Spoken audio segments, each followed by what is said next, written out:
अर्थसंकल्प आदरणीय दादांसाठी दादांना समर्पित केलेला आहे, याबद्दल मी धन्यवाद देते. खरं तर सकाळपासूनच सगळेजण हे भाऊक झालेले होते. आजचा दिवस खरं तर अजितदादांसाठी सगळ्या पक्षासाठी सुद्धा खूप महत्त्वाचा होता. राष्ट्रीय अध्यक्ष म्हणून तुम्ही शेतकऱ्यांचा मुद्दा प्रामुख्याने मांडला होता. आज त्या शेतकऱ्यांना आणि आज खरोखरच कर्जमाफी मिळाल्यामुळे खरोखरच त्याला न्याय मिळाले असं मला वाटतं.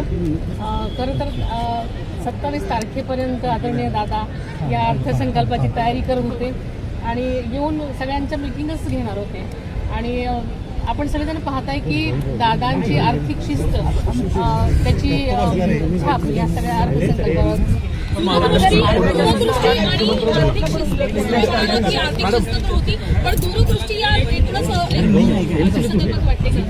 दूरदृष्टी तर आहे, कारण आपल्याला म्हटल्याप्रमाणे की या अर्थसंकल्पावर दादांची छाप होतीच आणि सर्व घटकांवरती सगळा समावेश विचार केलेला आहे.